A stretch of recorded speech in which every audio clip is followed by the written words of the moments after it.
बोलो सद्गुरु भगवान की जय, सच्चिदानंद भगवान की जय। शिवोहम। आज हमारे साथ में महामंडलेश्वर स्वामी भूमानंद जी महाराज हरियाणा से हैं। आज इनसे चर्चा करेंगे। स्वामी जी, आज कल भारत में एक संगठन दिखाई दे रहा है, यद्यपि वो व्यक्ति जेल में है, रामपाल के नाम से अपने आप को तत्वदर्शी कहता है। वो कहता है तत्वदर्शी महापुरुषों की शरण में जाओ। गीता जी में भी लिखा है तत्वदर्शी महापुरुषों की शरण में जाओ, परंतु घोषणा ये कर रहा है कि तत्वदर्शी केवल मैं ही हूं।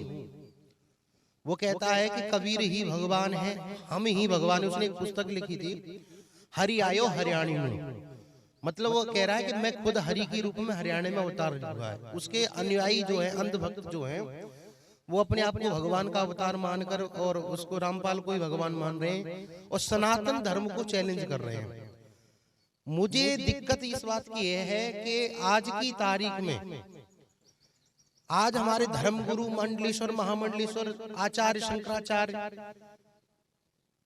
आप देख रहे वृंदावन में किसी ने राधा रानी के लिए कुछ कह दिया तो उसके लिए आंदोलन करने लग गए। प्रदीप मिश्रा जैसे अच्छे विद्वान संतों पर भी माफी मंगवाई, यदि भी उन्होंने राधा के विवाह को लेकर कुछ कहा, जो भी मंतव्य उनका था ग्रंथों में उन्होंने कहा। परंतु जो सनातन धर्म की धज्जियां उड़ा रहा है, जो कह रहा है गीता का ज्ञान तो केवल कबीर ने दिया है, मैं कबीर का आदर करता हूँ। कबीर स्वयं अपने आप को कहते हैं कबीर कुत्ता राम का, मैं तो राम का कुत्ता हूँ। कबीर कहता है मैं तो मतलब सदा अध्यात्म की बात करने वाला कबीर। ऐसा महापुरुष जिन्होंने अपने दोहा से आज उनको ही भगवान बनाकर इन लोगों ने पाखंड आडंबर फैला रखा है। कबीर पंथ में लाखों पंथ ऐसे हैं जो बहुत अच्छे हैं, चाहे वो मूल गद्दी हो, वंश गद्दी हो, चाहे गरीबदासी हो, अन्य कितने भी। रामपाल ने जिस तरीके से कबीर का यूज किया है और आज हमारे सनातन धर्म को चैलेंज कर रहा है। रामपाल गीता के श्लोकों का गलत अनुवाद करके कबीर साहब के दोहाओं का गलत इस्तेमाल कर रहा है। वो कह रहा है सोहम शब्द हम जग में लाए, सार शब्द हम गुप्त छुपाए। कबीर साहब ने कहा सोहम शब्द हम जग में लाए। वो कह रहा है कबीर वाणी में लिखा है कि ये मंत्र शंकर जी को कबीर साहब ने दिया। सोहम मंत्र दिया महादेव को, जो करे नित्य हमारी सेवा, ऐसे करके उन्होंने कुछ दुआ है। तो मैं आपका इसमें मंतव्य चाहूंगा कि हमारे सनातनी शंकराचार्य, आचार्य, विद्वान जन क्यों चुप हैं? ऐसे मूर्ख को क्यों नहीं जवाब दे रहे? क्या जैसे वो कह रहा है सर्वधर्माण प्रत्यंजय मामेकम शरणम व्रज, उसका अनुवाद उसने गीता का बिल्कुल गलत कर दिया है। इस पर वो लोग अपना विचार क्यों नहीं दे रहे हमारे महापुरुष? और वो जितना गलत बोल रहा है और बोलता ही जा रहा है, सनातनी संतों को चैलेंज कर रहा है कि कोई आओ मेरे। तो इसमें आपका क्या विचार है? देखो, सनातन धर्म था, है और रहेगा। ऐसे पाखंडी लोग इस धर्म में, इस देश के अंदर होते रहे, सनातन धर्म का विरोध करते रहे और उसका फल भोगते रहे। और वो भी भोग रहा है, जेल में है। अगर इतना अच्छा आदमी होता तो जेल में नहीं होता। मर्यादा पुरुषोत्तम राम मनुष्य के शरीर में आए, एक बार भी उन्होंने ये नहीं कहा कि मैं भगवान, लेकिन वो कहते हैं कि मैं भगवान। तो जहां मैं है, मैं तो बकड़ा करता है वो कटता है महाराज। मैना तोता बोलती है, 10-20 बोल होते हैं, गुंजार होता है। तो वहां प्रेम नहीं अटके। और जहां प्रेम नहीं है वहां कोई नेम नहीं होता है। जहां प्रेम में कोई नेम नहीं होता है, जहां प्रेम था नेम नहीं, जहां नेम था रबरत जी कैसे थे, दोनों एक ही था। तो वहां अंधकार में है, जो काल कोठरी में पड़ा हुआ है, जेल में पड़ा हुआ है, फिर भी सनातन धर्म का बराबर विरोध कर रहा है। देखो, विरोधी हमेशा रहे। क्या रावण विरोधी नहीं था राम का? कितने ही लोग विरोधी रहे, हमेशा धर्म के विपक्ष में हमेशा विरोधी रहे और बड़े प्रबल और सशक्त रहे। महाभारत हुआ, क्या धर्म का नहीं था? जितने भी कौरव थे वो धर्म के अधर्म की लड़ाई लड़ी थी और लास्ट में उनको पराजय होना पड़ा। और यही हाल रामपाल जी का है। हमारा संत सुरक्षा मिशन चल रहा है, जितने भी संतों की सुरक्षा की जाती है, राष्ट्रीय मिशन है हमारा। तो इसके तहत संत अपने मत रखेंगे, हमारे शंकराचार्य महामंडलेश्वर स्वामी अवधेशानंद जी महाराज हैं, बड़े बड़े विद्वान संत हैं। सभी संत सनातन धर्म का निरूपण करते हैं और सही रास्ता बताते हैं, मार्ग बताते हैं। उजीतो देरे सबको संत, राम नाम का दीप जला के करे अंधेरे का अंत। उजीतो देरे सबको संत, जो खुद भगवान बन के बैठ गए पौंडुक की तरह, उसका तो विनाश होना ही होना। तो ये विनाश के कंगार पर है, हमारे से बुराई बांधे कोई बात नहीं। महाराज जी एक बात बताइए, जैसे ये बात सही है कि अपने आप को भगवान घोषणा करने की हमारे सनातन और उपनिषदों में भी कई जगह कहा है अहम ब्रह्मास्मि। अब मुझे लगता है कि एक तो मैं अहंकार की में है जो रावण ने कहा, और एक में योग वशिष्ठ के अंदर राम कहते हैं मैं हूं। वशिष्ठ जी राम को बार बार कहते हैं कि राम तुम वही हो जिसका तुम भजन कर रहे हो। तो रामपाल वाली में और एक सनातन वाली में अपने आप को भगवान घोषणा करने की, क्या देह भगवान है या उसकी आत्मा भगवान, उसने किस तरीके से इसको लिया है, क्यों नहीं समझा पा रहे? देखो आत्मा तो सर्वत्र एक ही है। 100 घड़ाओं में सूर्य दिखता है लेकिन उनमें है नहीं वास्तविकता। इसी तरह से ईश्वर और जीव में बड़ा लंबा भेद है। अब जो अपने आप को ईश्वर या ब्रह्म मान के बैठ जाए, यही हमारे सबसे बड़ा अज्ञान है। क्यों? हम गुरु की शरण में नहीं गए, ना हमने अपने शास्त्रों को माना, ना पुस्तकों को माना, ना वेदांत को माना। अपनी मनमर्जी से जो हम कर रहे हैं वो इच्छाधारी। जैसे इच्छाधारी नाग होता है, तरह तरह के रूप धारण करता है, इसी तरह से हमारे रामपाल जी इच्छाधारी नाग है। ये हमारे ऐसा जहर उगल रहे हैं कि हमारे सनातन धर्म को जलाना चाहते हैं, लेकिन ऐसा नहीं होता है। हम अगर किसी के प्रति कुछ करते हैं तो उसके प्रतिबंध भावरे पर आता है, नष्ट हमें ही होना पड़ेगा। तो हम जो धर्म तो वो आगे बढ़ता है, जो फलता है फूलता है, सबको सुखी रखता है। सर्वे भवन्तु सुखिनः सर्वे सन्तु निरामया सर्वे भद्राणि पश्यन्तु मा कश्चित् भवेत्, ऐसी भावना होती है। और स्वयं ब्रह्म बन के बन गया पंडित की तरह, महाराज विनाश के कंगार पर नाश होना पड़ेगा। और अभी जेल में है, कोई अच्छी जगह पे तो नहीं है, कोई बढ़िया पोस्ट पर नहीं बैठे, कोई धर्म यज्ञ नहीं कर रहे, वो वहीं से उपदेश दे। क्यों? बाचाल आदमी होता है, बकवास करने वाला होता है, पाखंडी होता है, सदाचार करने वाला नहीं होता, आचरणहीन होता है, वही आदमी ऐसे वक्तव्य दे सकता है और कोई नहीं दे सकता। तो मैं तो उसके लिए धिक्कारता हूँ कि मनुष्य का शरीर लेकर के ये इसको दे करके बैठा है। इतनी पढ़ाई की और पढ़ाई के बाद इतना अयोग्य बन गया, इतना नालायक बन गया कि हमारे सदग्रंथों के धज्जियां उड़ा रहा है, संतों की धज्जियां उड़ा रहा है। तो ऐसे लोग ज्यादा नहीं चलते महाराज, उसकी लॉन्ग लाइफ नहीं है, बहुत शीघ्र ही पतन होने वाला है महाराज जी। ऐसी कोई बात नहीं है। और कोई बात बता। ऐसा है, मानस में एक जगह लिखा है, मांगी नाव न केवट आना, कहो तुम्हारे मर्म में जाना। मांगी नाव न केवट आना, वो कह रहे नाव नहीं मांगी, केवट को बुलाया। वहीं दूसरा अर्थ करने वाला व्यक्ति कहता मांगी नाव न केवट आना, केवट को नहीं आना, नाव को मांगा है। तो एक जगह ना को साइलेंट कर दिया, एक जगह ना को उठा दिया। तो ऐसे ही रामपाल ने सर्वधर्मान् प्रपद्ये मामेकं शरणं व्रज, वो कहता मेरी शरण आओ, वो कह रहा उसकी शरण जाओ। देखो इसका जो गीता जी में है कि भगवान जब देह भाव में होते हैं तब अपने कहते हैं कि हे अर्जुन तुम उन महापुरुषों की शरण में जाओ जो तत्वदर्शी हैं। तत्वदर्शी का मतलब तत्वों का ज्ञान करने वाला नहीं। 5 तत्व है, उनका पंचीकरण का ज्ञान कर लेना तत्व ज्ञानी नहीं होता। तत्वदर्शी, ब्रह्मनिष्ठ, ब्रह्मश्रोत्रिय, ये सदगुरु के लक्षण हैं। यानी भगवान कृष्ण कहते हैं अर्जुन तू सदगुरु की शरण में जा, महापुरुषों की शरण में जा जो आपको तत्व का ज्ञान दे। अब गीता कह रहा है कि गीता तो हमारे कबीर ने दी है, विष्णुर्वक्ता विनीसता गीता गंगोत्कंपित्वः पुनर्जन्म न विद्यते। गीता भगवान विष्णु के मुखारविंद से निकली हुई है। अर्जुन वचड़ा है, सर्वो उपनिषदो गावो दुग्धा गोपाल नंदना, उपनिषदों का दूध है।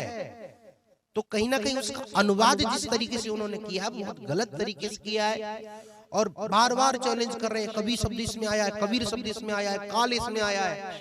अरे कालों का काल वही तो है। जब भगवान देह भाव में होते हैं तब कहते हैं तू उसकी शरण में जा, और जब अपने अहम भाव में होते हैं, ब्रह्म भाव में होते हैं, सच्चिदानंद के भाव में होते हैं तब कहते हैं हे अर्जुन तू मेरी शरण में आ। तो कहने का भाव यही है, उसको किस तरीके से आप पेश कर रहे हो।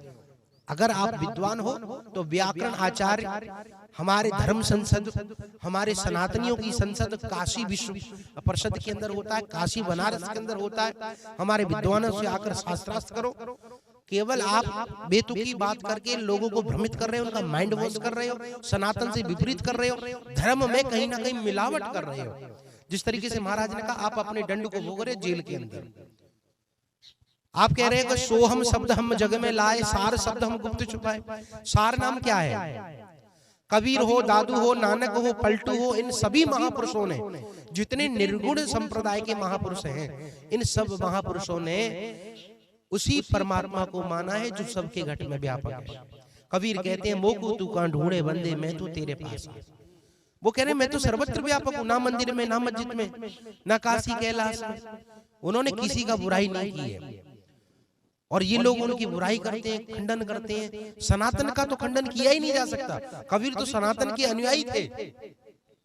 कबीर ने दोनों का खंडन मंडन करके अपना मंतव्य रखा।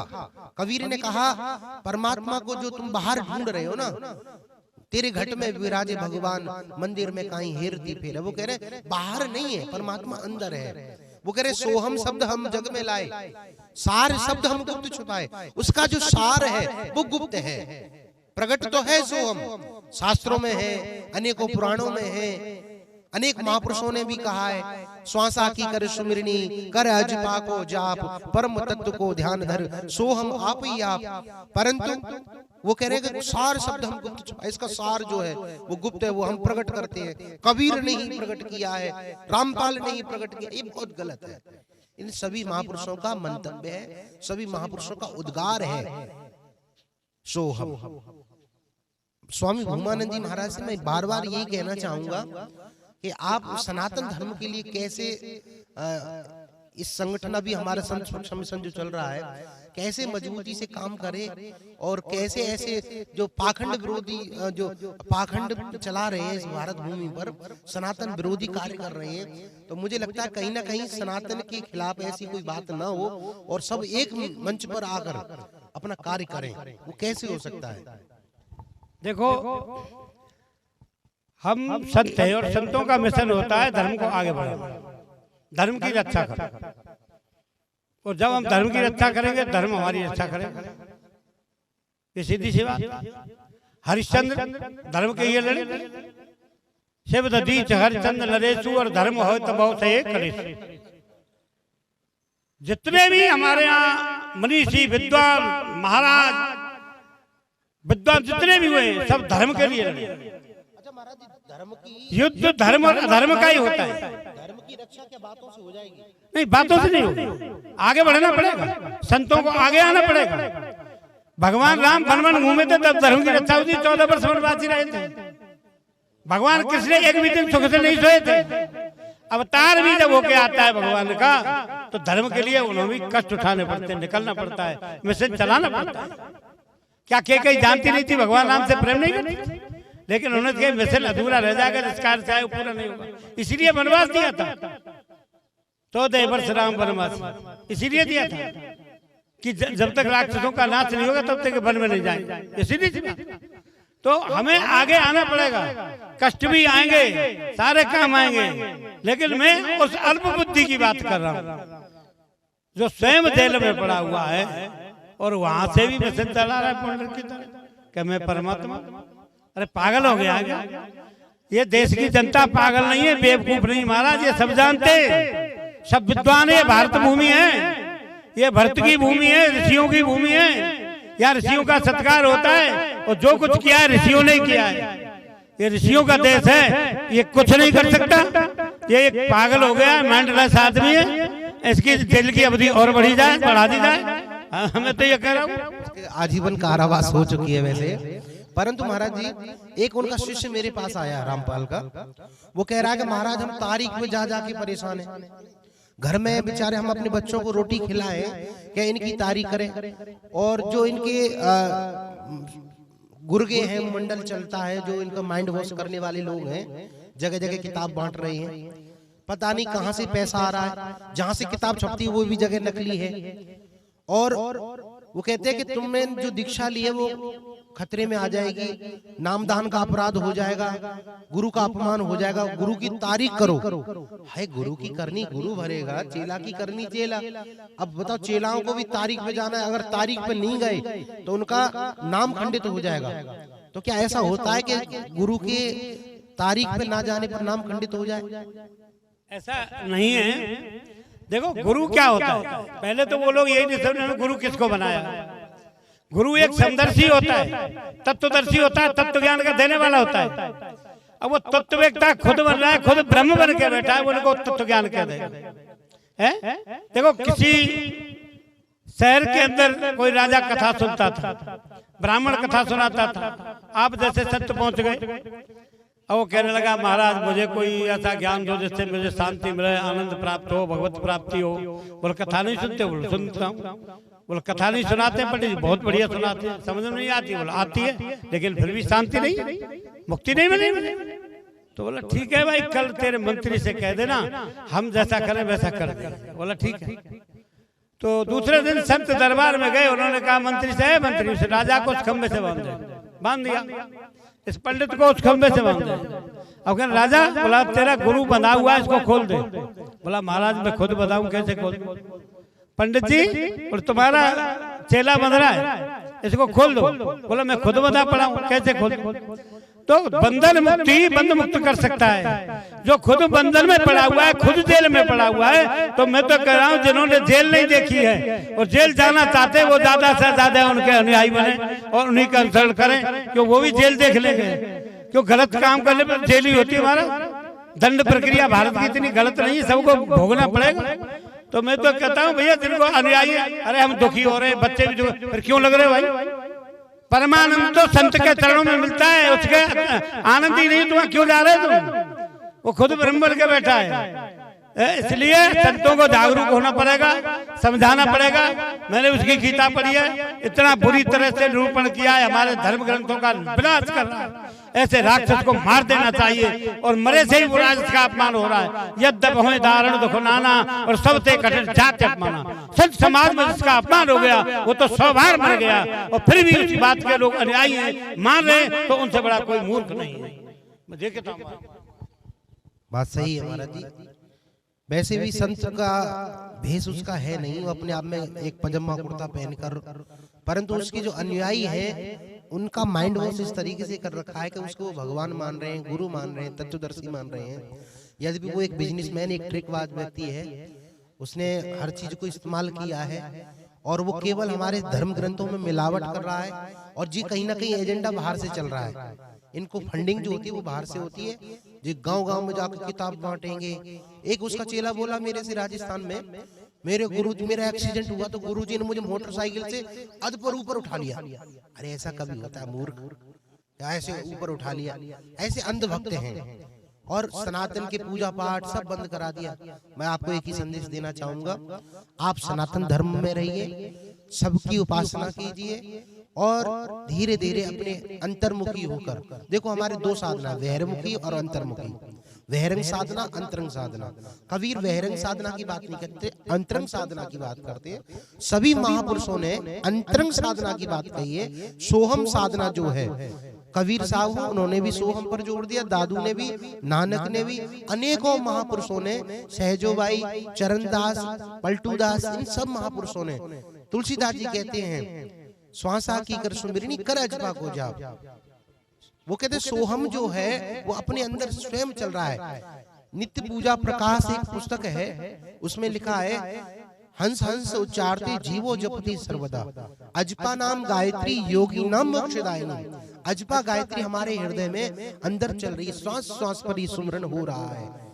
बस श्वास की सुमरन को समझते हुए, घट में परमात्मा है और सब में परमात्मा है। तुलसीदास जी कहते हैं सिया राम मैं सब जग जानी, करहूं प्रणाम जोर जुग बानी। सब में परमात्मा है। निज प्रभु मैं देखूं जगत तो कैसन करूं विरोध, किससे विरोध करे?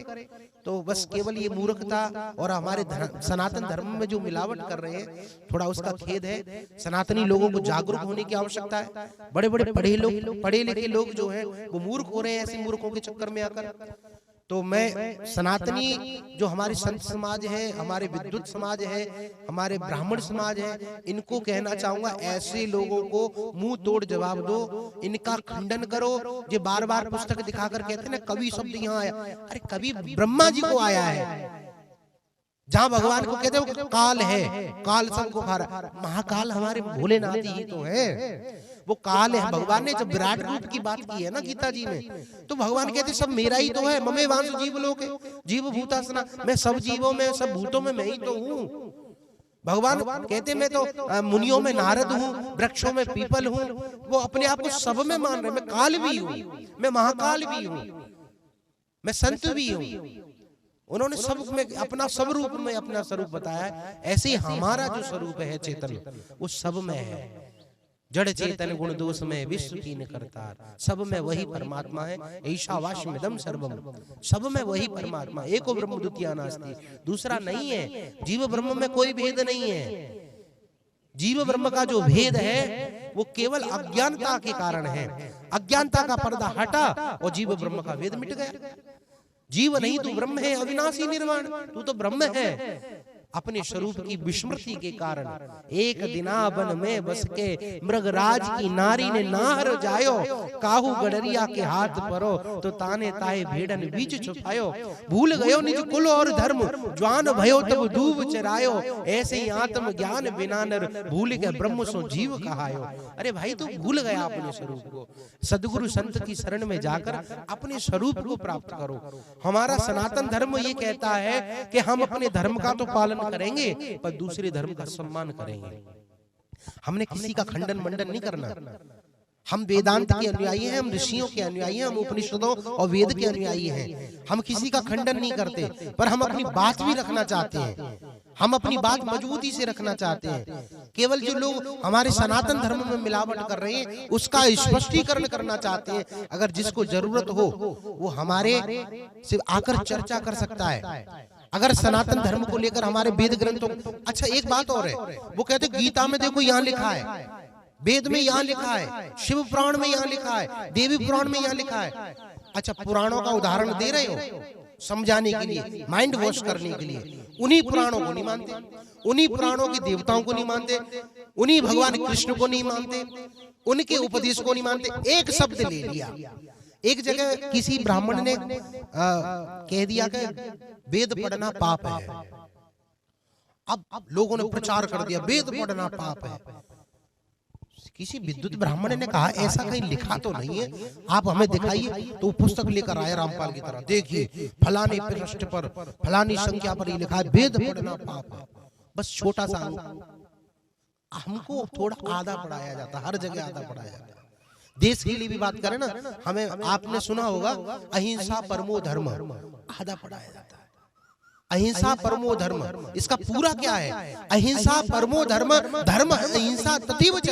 धर्म के लिए हिंसा करनी पड़े तो करो, पर अहिंसा परमो धर्म हमें आधा पढ़ाया जा रहा है। वो लिख रहा वेद पढ़ना पाप है, तो वो आधा पढ़ाया जा रहा था। किसी ब्राह्मण ने देखा उसमें कि भाई वेद पढ़ना पाप है, लिखा तो है, पर उसने आगे पीछे और पढ़ा तो उसमें लिखा असोच अवस्था में वेद पढ़ना पाप है।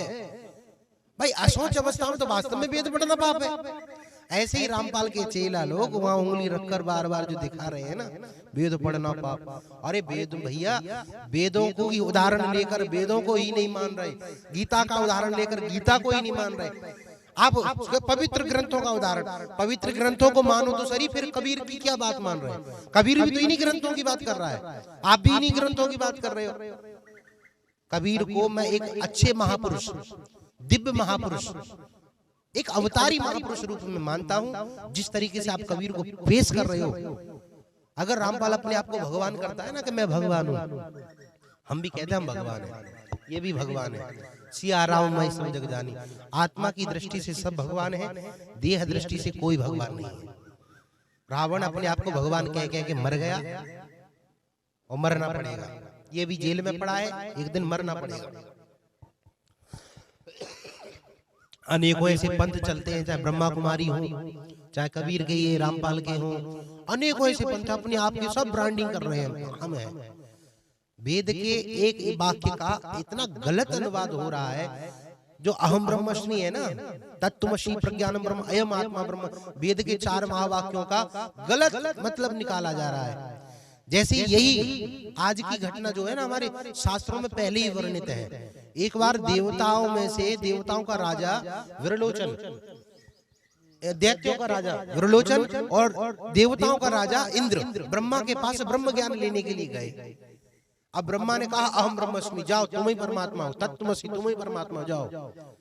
आत्मज्ञान दे दिया, ब्रह्म ज्ञान दे दिया। अब जैसे वो लौटा, अब दैत्यों का जो राजा था उसने कहा हम ही भगवान है, बस जाके प्रचार कर दिया, खाओ पियो मौज करो, लेना देना किसी का कुछ है नहीं। 4 वाक्य दर्शन उनका चालू हो गया, हम ही भगवान है, कोई कुछ नहीं है, आगे पीछे कोई स्वर्ग नरक नहीं।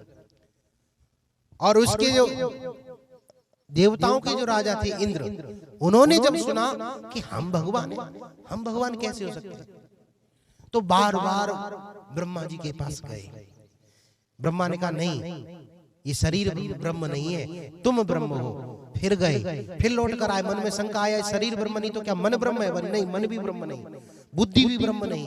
मन परे इंद्रिय परे अंतहु करण परे, एक ही अखंड जाप ताप कुहरत है। काठ को रुद्राक्ष और सुनतहु की पुण्य आए, इनके फिराए कछु कारज न सरत है। ब्रह्म को विचार करे, आत्मा की खोज कर, कहते प्रकाशानंद तू ब्रह्म में चरत है। देखो, मन से परे की अवस्था है, देह की परे की अवस्था है, बुद्धि की परे की अवस्था है। जब तक मन इंद्रियों के वश में हो तब तक उस आत्म तत्व को नहीं जान सकते। आत्म तत्व को जानने के लिए पहले अहम इस शरीर का मिटाना पड़ेगा और उस अहम को जगाना पड़ेगा। मैं के आगे मैं खड़ी, मैं नहीं देह दिखाए, जब मैं ये आगे से हटे तब वो मैं दर्शाए। जब तक ये मैं हट जाएगी, ये शरीर वाली, और आत्मा की मैं को मानकर अपने आप को भगवान घोषित करते हो, तो भैया इस दृष्टि से तो कृष्ण भी भगवान है, विष्णु भी भगवान है, और राम भी भगवान है, और तुम भी भगवान हो। एक बार प्रसंग आता है, हनुमान जी ने, राम जी ने हनुमान से पूछा कि एक बार दरबार में बोले राघव भूप, कहो प्रिय हनुमान जी कौन तुम्हारा स्वरूप, तुम्हारा स्वरूप क्या है? आश्चर्य की बात यह है कि जो 24 घंटा व्यक्ति संग रहा, युद्ध करवाया, उससे व्यक्ति पूछ रहा है कि तुम्हारा स्वरूप क्या है। पर वो समझ गए, क्यों? ज्ञान नामो अग्रगण्यम, ज्ञानियों में अग्रगण्य रहने वाले, ऐसे बुद्धिमताम वरिष्ठम। हनुमान जी समझ गए कुछ गूढ़ रहस्य की बात है, तो उत्तर देते हैं, प्रसन्न सुने रघुनाथ के हर्ष लगे हनुमान, उत्तर दीने प्रेम से धर ये गुरुपद ध्यान। अपने गुरुदेव के हृदय में ध्यान करते हुए उत्तर दिया, देह दृष्ट दासोहम जीव दृष्टि सोहम। हे राम, देह दृष्ट तुम दास हूँ, जीव दृष्ट तुम अंश, और वास्तव में हम तुम एक हैं, सुनो सूरवतंस। देह की दृष्टि में सब दास हूँ और आत्मा की दृष्टि में हम सब एक ही हैं। बस इतना कहते हुए वाणी को विराम। शिवोहम।